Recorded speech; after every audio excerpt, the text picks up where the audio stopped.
आदाब, नमस्कार, जय हिंद। दोस्तों, आज हम 20 लाख पंजाब के वोटर्स की बात करने वाले हैं। उन 20 लाख की जो आने वाले दिनों में हमारे जो सेंटर के इलेक्शन होने वाले हैं, लोकसभा के इलेक्शन होने वाले हैं, जिन्होंने उसमें 20 लाख लोगों ने वोट डालनी है। उससे पहले हम एक बात ज़रूर कहना चाहेंगे कि पिछले हफ्ते हमने प्रोग्राम किया था लड़खड़ाती हुई कांग्रेस। उसमें हमने कहीं ये जिक्र नहीं किया कि जो लुधियाने के सिटिंग एमपी साहब हैं, बिट्टू साहब, वो करप्ट हैं या उन पे करप्शन चार्जेस हैं या उन्होंने वहाँ कोई डेवलपमेंट लुधियाना में नहीं की। हमने कहीं नहीं ये कहा। उनके कुछ चाहने वाले हैं जो हमारे भी बहुत अच्छे दोस्त हैं, उन्होंने हमसे एतराज़ किया कि आपने ये बात ठीक नहीं की। तो हम अपने उस दोस्त को और उन जैसे दोस्तों को जो बिट्टू साहब के बहुत खैर ख़वाह हैं, उनके बहुत अच्छे दोस्त हैं, उनके सपोर्टर हैं, उनके फॉलोअर्स हैं, क्योंकि बिट्टू साहब का बहुत बड़ा कद है, बहुत बड़े लीडर हैं, बहुत बड़ी लीगेसी को रिप्रेजेंट करते हैं, उनको ये बताना चाहेंगे कि हमने ये नहीं कहा कि जो उनको एमपी लेड फंड मिला है उसमें उन्होंने पैसे नहीं खर्च किए। हमने ये नहीं कहा कि कोई करप्शन चार्जेस हमने अपनी तरफ से लगाए हों, ऐसा बिल्कुल हरगिज़ नहीं है। वीडियो देख लीजिए इत्मीनान से। हाँ, हमने ये ज़रूर कहा कि आप पंजाब में तो वो मफलर वाले आदमी की पार्टी को चोर कहेंगे, दिल्ली जाकर या हरियाणा जाकर आप उसी मफलर वाले ख़ास आदमी पार्टी को देशभक्त कहेंगे, नेशनलिस्टिक पार्टी कहेंगे, हिंदुस्तान की सबसे अच्छी पार्टी कहेंगे। तो उस दोस्त ने ये बताया कि भी बिट्टू साहब ने इस पर जो ये अलायंस हो रहा है हिंदुस्तान के लेवल पर, देश के लेवल पर, नेशनल लेवल पर, उन्होंने पार्टी हाईकमांड को एतराज़ किया था, लेकिन उनकी बात नहीं सुनी गई। ये वो बिल्कुल ठीक होंगे अपनी जगह, बिट्टू जी ने ज़रूर एतराज़ किया होगा और हाईकमांड ने नहीं मानी होगी। लेकिन मैं ये सवाल पूछता हूँ बिट्टू जी से और उनके सपोर्टरों से, ऐसी पार्टी में फिर सांस कैसे आती है?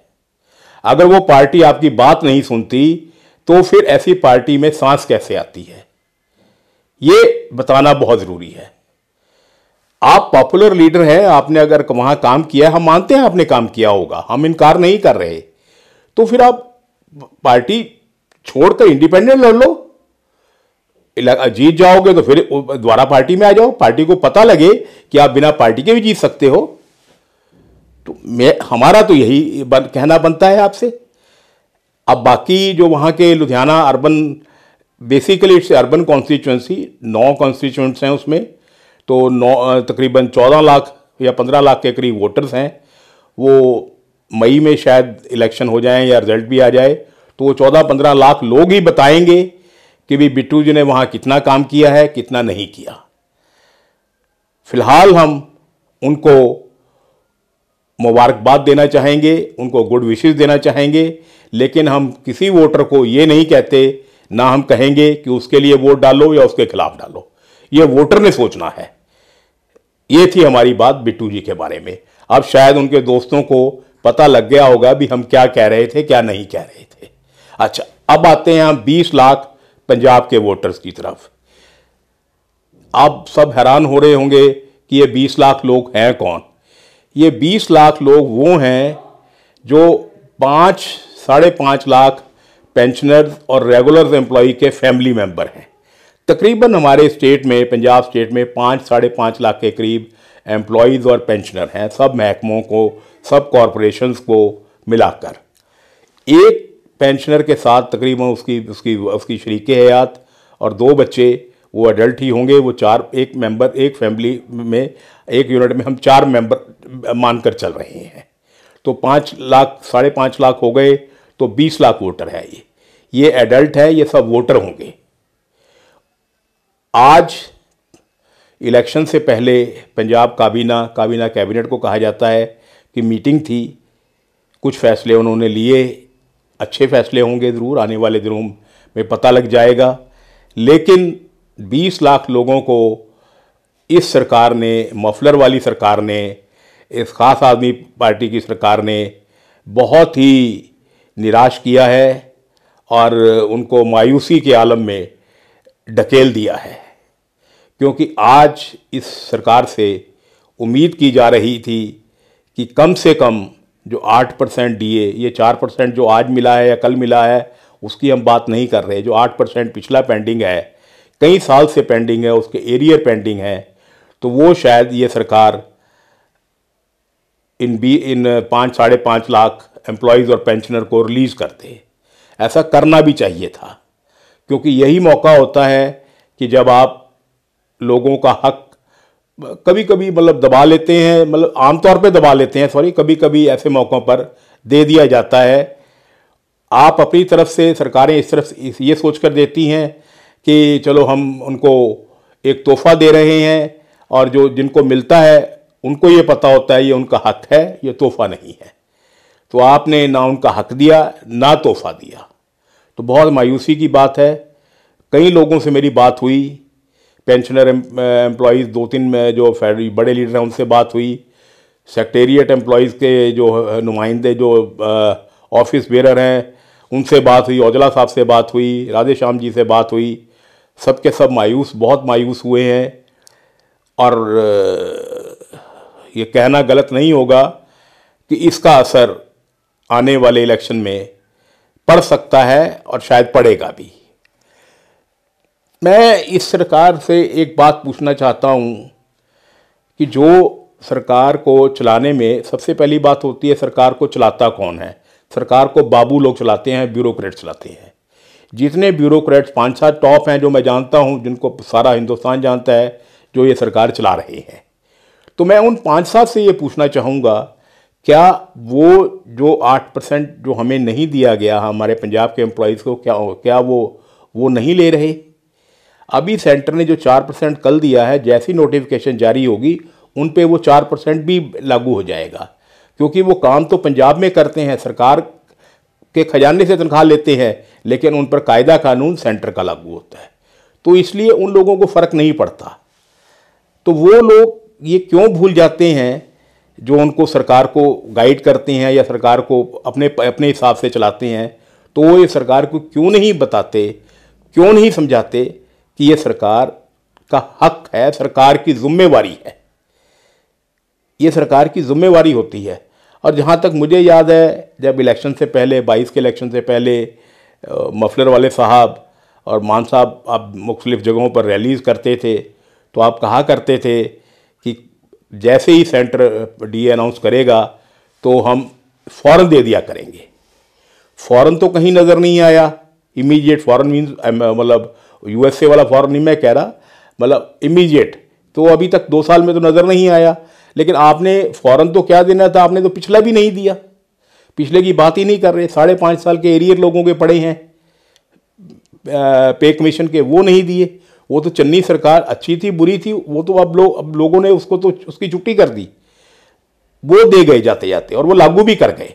नहीं तो मेरा ख्याल है अभी तक वो लागू भी, पे स्केल हमारे पंजाब में लागू ही नहीं होने थे, क्योंकि आप लोग ये सोच के बैठे हैं कि हम 20 लाख लोगों को अपनी जेब में डाले हुए घूमते हैं। ऐसा नहीं होता वज़ीर ख़जाना साहब, वज़ीर आला साहब, ऐसा नहीं होता। ठीक है, अभी दबे हुए हैं बेचारे एम्प्लॉयज़। ये एम्प्लॉयज़ जो होते हैं ना जी, बेसिकली बहुत शरीफ लोग होते हैं। ये सड़कें जाम नहीं कर सकते, नेशनल हाईवे जाम नहीं कर सकते। आप सुनते उसकी हो जो नेशनल हाईवे जाम कर दे, जो सड़कें जाम कर दे। एम्प्लॉयज़ बेसिकली क्या मैं कह दूँ, फुद्दू होते हैं। सच्ची बात है, बहुत डरपोक कौम है ये। इसलिए उनको आप जैसा चाहते हो वैसे गाय भेड़ बकरियां समझ के आप उनको हाँकते रहते हो, लेकिन आखिर में ये भी अपना रंग दिखा देते हैं। जैसे वो बठिंडे वाले एक निहायत ईमानदार वज़ीर ख़जाना बैठे हैं बेचारे, जिनका कोई नामो निशान कहीं नज़र नहीं आता। जब वो हारे तो हार जीत तो खैर सियासत में लगी रहती है, एक दिन हारता है बंदा, जीतता भी है, हारता भी है, ये कोई ख़ास बात नहीं है। लेकिन वहाँ जाकर लोगों ने, एम्प्लॉयज़ ने ढोल बजाए थे कि भी शुक्र है ये बंदा हारा। तो आप भी ये सोच के रखिए कि 27 बहुत दूर नहीं रह गई, 2.5 साल का फ़र्क है, तो 2.5 पौने 3 साल की बात रह गई है। ऐसा ना हो कि आपके वज़ीर ख़जाना साहब और आपके कॉन्स्टिट्यूंसी में भी ढोल बजें, और हो सकता है तब ढोल ना बजें, लड्डू भी बंटें, क्योंकि एम्प्लॉयज़ के पास एक यही हथियार रह जाता है। और उन बेचारों के पास कोई नहीं होता। यहाँ मैं एक बात ज़रूर कहना चाहूँगा, हम सारा पंजाब इस बात को कबूल करता है कि सिर्फ हम किसी पार्टी को हम सपोर्ट नहीं करते। ये सिर्फ अकाली दल बादल साहब थे जो एम्प्लॉयज़ का हक साथ के साथ दिया करते थे। कांग्रेस ने भी कभी ऐसा नहीं दिया, बिना लटका के दिया है, आखिरी मोमेंट पे दिया है। आप तो खैर वो भी नहीं कर रहे, तो लोग आज बादल साहब को याद भी करते हैं, एम्प्लॉयज़ जो हैं वो 20 लाख याद करते हैं। इससे ज़्यादा तो और कुछ कह नहीं सकते। आप लोग जो आप वो करते हो जो आपको सूट करता है। अब देखिए, ये पिछले 2-3 दिन से हिंदुस्तान के हर अखबार में पूरी पेज की हमारी सरकार की, पंजाब की सरकार की, ईमानदार सरकार की, कट्टर ईमानदार सरकार की रोज़ इश्तिहार पूरे पेज का आ रहा है। और मेरे को लगता है कि आने वाले इलेक्शन तक ये जारी रहेगा। तो सोच के देखिए, एक दिन में एक दिन की ऐड का कितना खर्चा है। ऑफिशियल फिगर जो आती हैं, जो आरटीआई एक्सपर्ट है मानिक जी, उन्होंने बताया, मैं फिर बता रहा हूँ, 1000 करोड़ से ऊपर ये सरकार इश्तिहारों पर खर्च चुकी है। अभी यहाँ पटियाले में ही 11 तारीख को कोई जो आपने मिलनी रखी है व्यापारियों के साथ, वो होने वाली है। और आज पटियाला देख लीजिए, हर खंबे पर मान साहब टंगे हुए हैं, पूरी बेशर्मी के साथ टंगे हुए हैं और टंगे रहेंगे। 11 के बाद 5-6 दिन और टंगे रहेंगे, क्योंकि एक बार जो टंग गया उसको उतारता कोई नहीं है, किसी की हिम्मत नहीं पड़ती। पता नहीं क्यों, समझ में नहीं आता कैसे ये सरकार चल रही है। वो 1000-1500 करोड़ लगाना, 1000 करोड़ की बात कर रहा हूँ, वो लगाना आप लोगों को ठीक लगता है, एम्प्लॉयज़ का हक देना आपको ठीक नहीं लगता। आप ये नहीं, बहुत अच्छे काम भी कर रहे हो, नौकरियां दे रहे हो, हॉस्पिटल्स में दवाइयों वाला भी हम करेंगे, काफ़ी हद तक हमने रिसर्च की है, हमें पता चल चुका है, लेकिन फिर भी वो अच्छा काम हो रहा है। कुछ दवाइयाँ मेरे को पता है वो क्या है, लेकिन दवाइयाँ मिल रही हैं, ठीक है, तो वो भी लोगों को कुछ रिलीफ मिल रहा है, मोहल्ला क्लिनिक से भी रिलीफ मिल रहा है। लेकिन आप जो ये सिक्योरिटी पर और ये अपनी इश्तिहारों पर, ऐड पर जो पैसा खर्च कर रहे हो, ये एक जुल्म है, एक तशद्दुद है, लोगों का हक मारना है, लोगों की जेबों में हाथ डालने वाली बात है। इसके लिए इस सरकार को एक ना एक दिन भुगतना पड़ेगा। इसका अंजाम अच्छा नहीं होने वाला। ये 20 लाख लोग आपको ज़रूर बताएंगे, इस सरकार को बताएंगे कि उनकी वोट की कीमत क्या है।